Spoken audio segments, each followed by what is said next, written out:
But you still managed to turn it right into one into your carry down the lane.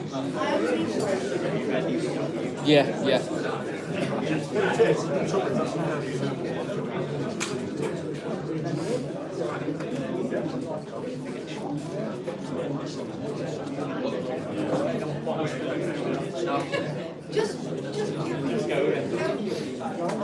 Okay, make a start. That's okay for everybody. Okay, and we'll be keeping the bar open during the course of the meeting. So if anyone does want to top up and get another drink as we go on, you are able to do so. So I'm going to start off by saying welcome, and it's a very, very long time since we last had a CFU meeting in person. Hopefully we won't have somebody joining us who decides to take their clothes off at this one. If you do, you can wait to any other business, that would be great. So I just want to say thank you. At a point I almost thought we'd never have this moment again. It felt like a long time since we've had a CFU meeting and an opportunity to have these events. We tried it online with limited success, although we did make the national news, but it wasn't possible. So I just want to say thank you for everyone who has come this evening. Really do appreciate it. And it is great on behalf of the board to welcome everybody back again. So I'm going to do some introductions and ask people to introduce themselves. So I just went down the row of people who are here, and I think it's actually all their first formal CFU meeting, given the fact it's been so long since we met in person. So before I do that, what I will note is I've got apologies from Paul Bodman, Mike Vickers, Jeff Banks, Alex Owen and Kieran Shields. They have sent their apology. But I'll work down the line for the board members who are here this evening to introduce themselves. For those who aren't aware, my name's Andy Morris, so I'm currently chair of the CFU. My name's Jim Green, I'm Vice Chairman and I have the responsibility for the football and community portfolios. I'm also Chief Exec of Chester FC Community Trust. Hi there, I'm Matt Dickinson. I'm newly appointed or co-opted Treasurer to the board, joined in September 2021. I'm Adam Langer, I'm the Director responsible for fundraising. It's the first time I've met Chris tonight after hundreds of hours on Zoom with him, so it's nice to meet him face to face. I'm Nick Phillipson. I was co-opted onto the board after the last AGM. Currently my portfolio includes facilities, infrastructure and catering. Okay, thank you very much. So conscious we haven't got the microphone this evening due to a few issues, so I do apologise if it sounds like I'm shouting for those people online. Obviously, so it's the people at the back of the room can't hear. If at any point anyone starts mumbling, please do ask to speak up. Just to note, we are streaming today, so obviously that's been streamed on YouTube, just because we have to make everyone aware in the room that it is being streamed. just for privacy purposes. So I've got to say that. So it is being streamed. In terms of the agenda for this evening, we'll start off, Jim's going to give an update on the first team. We're then going to have an update around the turnstiles and ticketing that Jeff has provided that I will cover. Nick is going to talk about the catering and the car park gate and some other issues that we've had in terms of general maintenance. I've got an update from volunteers from Kieran, fundraising update that Adam's going to pick up, got a small commercial update which I'll update everybody on, and we'll just recap on the AGM. We'll then take a short adjournment and we'll move into a Q&A as the last part of this evening's meeting. So I will pass over to Jim now, if that's okay. Thank you. Yeah, nice easy one to kick off with, first team matters. What I will say is that the first team are training at the stadium tonight, and the managers wish to come into the meeting and happy to talk and answer any questions that you've got. So I'll probably leave them to go more over it. I think my starting point will be that hopefully everybody has seen the statement today. Clearly, we're all supporters. We all feel and watch the same as you, and obviously there's a lot of concern over performances and results this season. That's been under sort of review after every game. We talk to the managers about why certain things might be happening, and you know, we as I say, we see the same as you. We're not immune to it. We had some fairly honest and frank conversations after Tuesday night, which is obviously really disappointing performance, really disappointing result. I'm aware there was a lot of speculation on social media, and that was why we felt it was important that as a board we put out our position. And that statement that's gone out today, I've not really got a great deal more to add to that, other than to say, just to reiterate what's in that statement, that we're fully supportive of Anthony and Bernard. We believe that they are the right people to take the club forward. The track record at this club and at other clubs speaks for itself.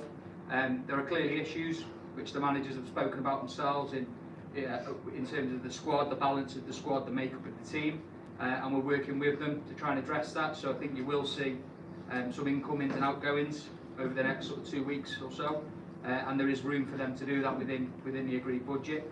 I don't want to go too much over sort of individual performances, individual matches. I think that's probably where the managers are, you know, they're the expertise, they can answer that.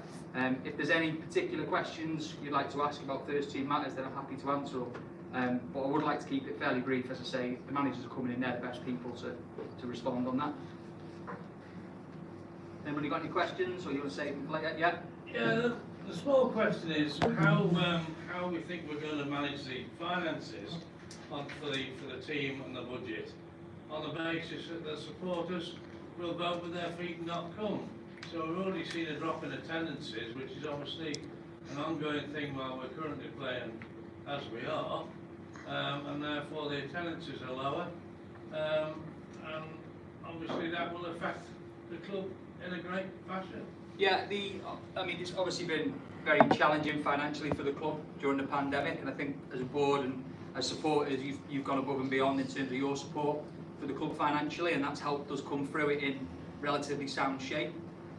When we put the budget together for this year, we were very prudent. We were very aware of how challenging it would be, how uncertain the landscape is, and we could, you can see that the crowds are lower than they were pre-COVID. Some of that I think will be performance related. I think some of it will be that people have still got concerns about being in large crowds, particularly with the current public health situation, and again we fully understand that. As I say, the attendance budget projections that we put in were prudent and realistic, so we keep that under constant watch. We're confident that we're on track for what our budget is. We're confident that we can meet our liabilities this season in terms of the first team. As I say, that remains under constant review, and we've put that in the statement today. It's not, we know, we're not naive. We know that performances need to improve and results need to improve, and the managers have said that themselves, and that will be under constant review. Yeah. This is a budget they've got, a competitive budget, i.e. will it compete with the top 10 clubs in our league? Yeah, but I think budgets is always very difficult because none of us know what other clubs' budgets are. There's lots of speculation. The only budget we know is our budget, and we know what our budget has been for previous seasons, and the budget is more than on par with previous seasons. I think when the managers come out and say they believe that that's the best squad they've had since being at the football club, I know we, as fans, we can question that based on what we see, but the managers, you know, they genuinely believe that when they put that squad together over the pre-season, they were satisfied with that squad.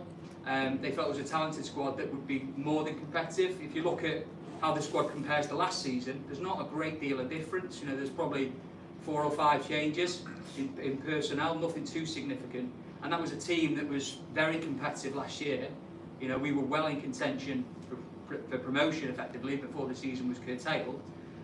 There are clearly issues that have arisen over the course of the first 7 games that need to be put right.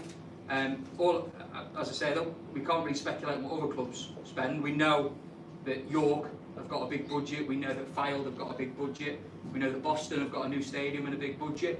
But after that, I don't think there's a great deal of difference between what clubs are spending in National League North, and I guess that's a best guess based on talking to other clubs and sort of knowing what their makeup of their squad is. So for us as a board, we're confident that the budget we've provided for the first team this year is enough to be competitive and should be doing better than it is. Thank you.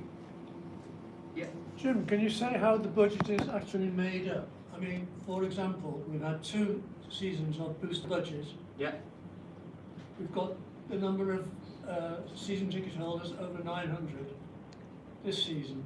Now, does this money that's paid by the season ticket holders and the booster budget go towards making the team budget, or is that money spent elsewhere as well? So booster budget is ring fenced for the first team playing budget. So every contribution that goes into booster budget goes directly to the first team budget.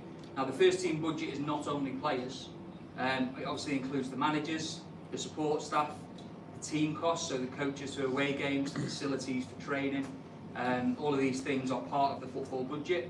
But the biggest proportion of that is obviously the playing budget in terms of what we pay players. So every penny that goes into booster budget, that goes directly to the football budget. In terms of season tickets and commercial income and match day income from ticket sales, that all goes into the club's budget for the season, and that obviously covers not just football, everything else. Okay, thank you. Okay, any more? All right. Thank you very much. Cheers. Thank you very much, Jim. Okay, so the next update is from Jeff. He is watching online, so I've got to be careful what I say. I can't deviate from too much from what he's given me here. So if you excuse me for looking down, I will take it up with his email. So we start off with CFU members. We currently sit at 887 CFU members as at today. So in terms of where that sits historically, it's about steady for where we've been the sort of last 5-6 years, maybe a little increase from where it dipped significantly prior to 2018. However, it is still less obviously than it was at its peak when the club reformed. Jeff is saying that he's hopeful that there'll be another group of discounts available for CFU members to be released in the coming weeks, and the continued engagement to push on CFU numbers. Season ticket figures, so amazingly people still buy season tickets as we head into late September and October, which is great. They still buy them, not sure why they don't buy during the summer, but I love it, great. So the current figure we have at the moment is 1,236 season ticket holders. That includes 300 that were given to the community trust via the Boost the Budget campaign that was run last year. That's including that 1,236. For those who then do the maths and think, well, how many of that turn up on match day? It's really incredible when you see the data even going back over the years. You might only have 80 to 90% of season ticket holders ever attend a game, and that's historic. So hence why we don't always say there's 1,236 people and the rest are pay on the gate. So not every season ticket holder attends a game. And similarly, of those 300 that have gone to school, there might be some schools that might not allocate their ticket that week or don't regularly engage with it. But in total, that's the maximum number of season tickets that we have given out.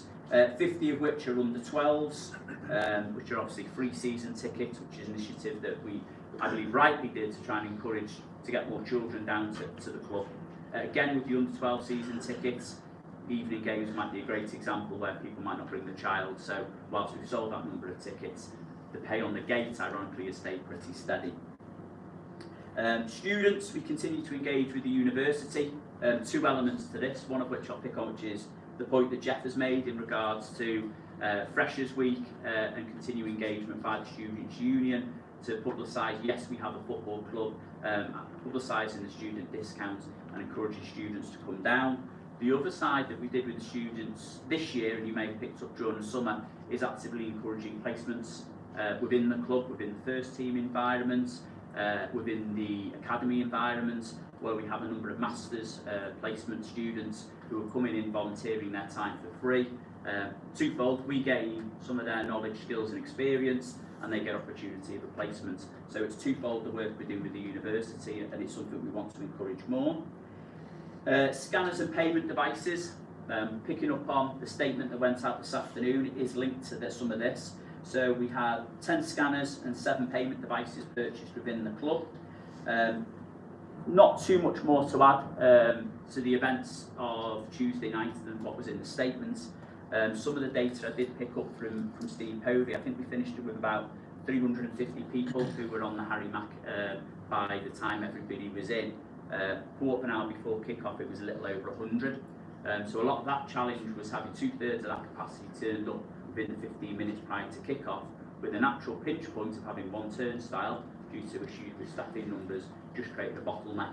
And obviously, reiterating what was said on the statement today, the apology for those who did miss the start of the game, and it's something we continue to look at, learn and hopefully improve as a club as we move towards that ticketing. We are going to go out and actively look to encourage more turnstile operators. I know we lost, Barry's here, but we lost a few during the summer, and the more that we can get in will allow us to open more of the turnstiles that will allow us hopefully alleviate those queues. The challenge we have with games like Tuesday night, where it's 3 days notice, some of these turnstile operators have got other plans with their Tuesday night, and you drop a game on them and it becomes a difficult situation. And it's the same that Steve has when he's dealing with the stewards. To get a game on such short notice is a difficult situation. Nick is going to pick up on some of the catering points later on. Those you may remember last year who were season ticket holders, if they forwent their season ticket refund, there's the offer of three tickets to be used for family and friends for a game this season. The circular of how they will be accessed will be coming out in the next week or so, whilst we've got this gap in games, about how they can be accessed and collected and then used for any upcoming, which will be league games. We've got a remembrance game coming up, that'll be the league game against Darlington, and we're in the process of firming up a Think Pink game for what will be 2022, so into the new year. So that's Jeff's update, and I'm sure he'll message if I've missed anything out of that. Okay. Has anyone got any comments or questions around anything I've Yeah, said? I'd like to say something. Reference Tuesday night's game. 3 hours before, the club website said both turnstiles would be open on the north side. At 7:25, the queue was past the Harry Mack. So 20 minutes before, there was an issue. In the 20 minutes, I moved about 20 yards, the queue got bigger. And it was only at 7:45 when that second turnstile opened. Yeah. Now, as a club, we can say what we want out of the players on the pitch and the manager, but when the core of that fan base is outside before kick-off, there's no atmosphere built. By the time people got in, I did check on the watch, it was 3 minutes to 8 the last person came in. There was no atmosphere because people were angry. People, I won't say people were upset. Yeah. Which killed the atmosphere in Harry Mack, which let a team bully us. You know, so as much as we can blame the players, blame the managers, we as a club need to look at, it's all right saying, it was obvious at 7:30 there was an issue. Yes. And maybe that second turnstile, when that second turnstile was open, all they did was check. There was no scanners, it was just one gun check. Was it good? Well, that could have been done 15 minutes early just to get people on that terrace and build an atmosphere. Yeah. There's an apathy at the moment. I normally come with 7 friends. I was there on my own on Tuesday night. The people next to me, there's normally 8 of them. There was 2 of them. After that, we're in trouble because we can blame the displays on the pitch, we can blame the managers, but we as a club need to look at improving that going forward. Yeah. immensely, because, you know, it's all right, you know, I'd say, kids aren't going to, it's hard to get a kid to watch a game for 45 minutes, to make him stand outside and listen to a game going on. Yeah. You know, I think we, you know, there was 3 girls stood behind me, and they said, we spoke to the club about volunteering at Turnstiles and we've heard nothing back. 3 girls. Now, Okay. as much as I'd like to, I would have took the names and numbers, but, you know, I can't say that. But they were, he said they spoke to somebody at the club and heard nothing back. That was 3 young girls who were Okay. willing to come and do that. Okay. You know, so again, the people stood around that hearing that, Yeah. and that's the I'm same not thing. aware of anybody who's offered to volunteer. I'm sure, So I yeah. can't comment on that specific. In terms of the point you make, you're absolutely spot on. At 7:30 there was a queue. So the action then was, I think it was the stewards rather than turnstile operators who opened that. So, you know, in fairness, it took them 10 minutes then to get everything ready to open the turnstile, to access it. You're right, people who then came through the other turnstile, because you have to access through a turnstile to count the numbers, Yeah. they were then taking, obviously, visual sights of tickets, and that's the emergency plan that we have, in the same way the scanners ever stopped working. But you're right, it shouldn't happen. And it's easy to stand here and apologise, and apologies are only the words, aren't they? The actions is to make sure that doesn't happen again. Yeah. And that's the work that's got to Because I be mean, done. like I say, just with 2 turnstiles open, we've got 1,700 in it closed and with no hassle.